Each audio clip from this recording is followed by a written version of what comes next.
Yo, what's going on, guys? It's Houston Sports Hub back into the video today. Today, the Houston Rockets lose the Philadelphia 76ers, and this is a very disappointing loss for the Rockets today. They were up in this game, up 7 going into the fourth quarter, and in this game, they even led by double digits multiple times. This should have been a game where you took advantage of the 76ers being without being without two guys in being without Nicholas Batum and Joel Embiid, two starters, and even another guy like KJ Martin, who has helped them off the bench when they've been missing guys.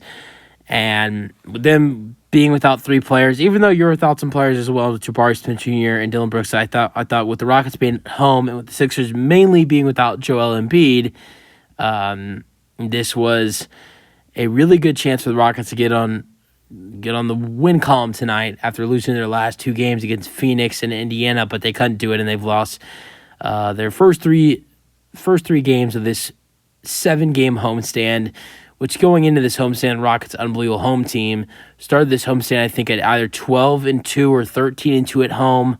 Now they lost their last 3 games at home. Rockets on the season before this game have only had 7 30 or more point performances from their players this season. They've had a couple other, they've had a couple different players score 30 this season. Jabari Smith Jr. has done it once.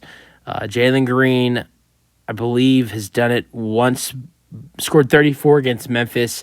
Sengun is the guy who's done it mostly. VanVleet did it once. Jabari did it once. Jalen did it once. And I think Sengun's done it 4 times. So only 7 30-point scores in the first 29 games. And the Rockets nearly had 3 players with 30 or more points in this game tonight. I think if Sengun doesn't foul out in this game, not only do I think the Rockets maybe win this game, but I also think he reaches 30 points as well. I really think the Rockets would have found a way to create a better shot with Alperen Sengun in the game in that last shot. That last shot, it really frustrates me. Jalen gets the ball. He gets doubled because Jalen was having a really good game. Jalen hit 5 threes in the game. Last 2 games for Jalen, he's hit 11 threes. He's been on fire from 3 recently. Had 31 points tonight. But obviously Philly who's a very smart defensive team. With Jalen having the basketball, he was doubled. So Alperen Sengun, literally the play before that, because the Rockets had to foul. They fouled D'Anthony Melton, who shot 2 free throws, made them both. Who fouled Melton? Alperen Sengun. That was his 6th personal. So Sengun comes out of the game. He's fouled out. Who comes in? Jock Landale. Had one of his best games of the season tonight. I can't believe I say one of his best games of the season. He only had 6 points, 1 rebound, and 1 block. Because that's the best. That's the most he's done in meaningful minutes. Maybe he scored more than 6 points this season, but if he has, it has been in garbage time. But he's never been this good for the Rockets when the Rockets have needed him in meaningful minutes. He wasn't even that good. He scored 6 points. Shot 2 for 5 though. But last play of the game, and I actually think Jalen made a mistake for passing the ball to him. He was wide open. He goes to the rim. He takes a shot, a layup, and just blew it. I don't think Jalen should have passed him in the first place. I'm not blaming Jalen here because Jalen wanted to get the ball away because he was being doubled. But I think, on the left corner, you have Aaron Holiday open, who, only had 4 points on the night and was only shooting 0 for 2 from 3, but he has been a great 3-point shooter for the Rockets this season. One of our best 3-point shooters this season, and I'm confident with Aaron Holiday taking that shot to tie the game wide open in the corner, and I have no idea why Jock Landale thought it was a good idea taking a layup when you have a good time remaining on the shot clock to get the pass to the corner to Aaron Holiday for him to take the open shot to try to take the lead. I'm not going to guarantee this, but if Alperen Sengun doesn't foul out, in that situation, in that play, Sengun is kicking the ball out to Aaron Holiday to take the three. And even if Sengun goes ahead and takes that shot that Landale does, Sengun's not missing in that situation. That's not a shot that I think Sengun would miss.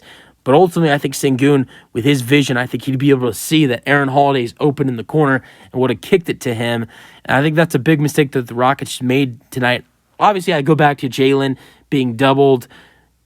Obviously, I think Jalen could have maybe passed it to someone else besides Landale. Maybe you could have passed it, to your left. You had Fred VanVleet on the left side. Maybe you could have kicked it out to VanVleet, and he could have tried to create a shot for himself or for somebody else.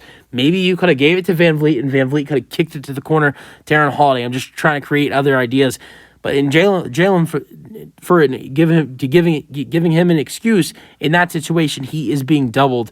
So, but I think the ultimate person to blame here, you can blame Jalen for maybe not trying to get it out to VanVleet instead of Jock Landale. But the ultimate person to be blamed in that situation is Jock Landale for taking that shot when he's not been playing good at all. He has not been playing. He's been out the whole game. He only played 8 minutes in the whole game. So why does he trust himself to take that shot down three? It just doesn't make sense to me. With a great three-point shooter, one of the best three-point shooters on the team, wide open on the left corner. But that's enough of that situation. Let's get over it. Like I said, the Rockets had almost three players with 30 points tonight. Sengun, before he fell out, had 28 points, 8 assists, and 7 rebounds. Fred VanVleet had a season high for the Rockets tonight with 33 points. He scored 30 once with the Rockets, but this is a season high. Or it was 32. He scored 32 against the Hawks last week, but 33 points, 10 assists, so a double-double for VanVleet, 3 rebounds for Freddie V, 31 points for Jalen Green, 6 rebounds, 4 assists. Shot 12 for 19, 5 for 9 from 3. So besides Sengun and VanVleet and Jalen Green, keep in mind no Jabari and Dylan Brooks tonight. Rockets had 2 players with 10 points. I love this stat line for Tari Eason. Shot 5 for 13, 0 for 2 from 3. Not great, but 10 points, 11 rebounds, 2 assists, 3 steals, and 2 blocks. Jeff Green got the start tonight with Jabari Smith Jr. being out, so Jeff Green started as the Rockets' power forward. I actually kind of like the starting lineup of Jeff Green, Jason Tate, Sengun, VanVleet, and Jalen Green.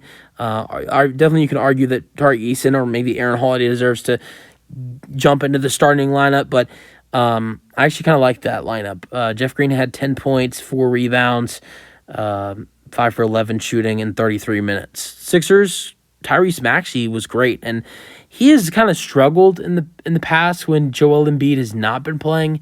I mean, he hasn't been terrible, but just hasn't been great.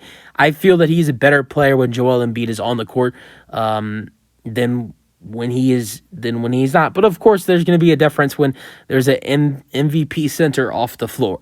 But Maxey was doing it all tonight. 42 points, 4 assists, 4 rebounds, 13 for 27 shooting.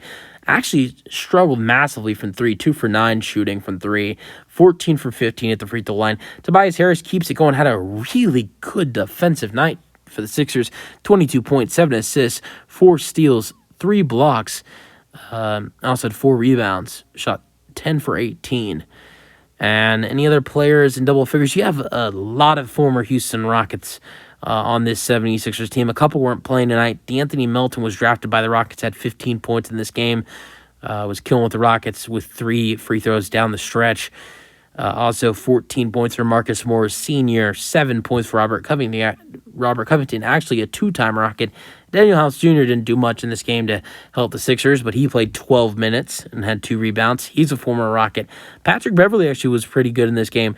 9 points, 3 assists, and 3 rebounds in 20 minutes. I think everybody remembers Patrick Beverley. So those are right there. That's a total of 4 players. You had a couple that weren't playing tonight. Nick Batum wasn't playing tonight. KJ Martin wasn't playing tonight. So there were 5 playing tonight. Melton drafted by the Rockets. Covington has played for the Rockets twice, both short stints though. Marcus Morris Sr., Daniel House Jr. played here for a couple seasons. Patrick Beverley was here for a couple years. Those were the guys that were playing tonight. But Nicholas Batum was drafted by the Rockets, and then KJ Martin spent his first 3 seasons in the NBA with the Rockets. But KJ, in his return to Houston tonight, was not playing.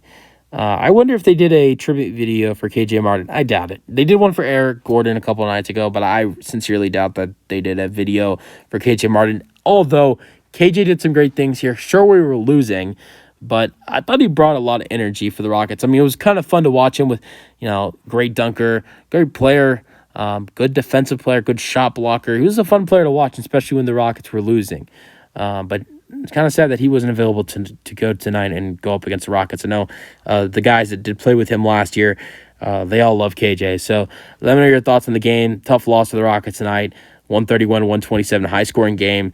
High-scoring fourth quarter, 71 points scored in the fourth quarter. Let me know your thoughts on the game in the comment section, and peace out. Go Rockets.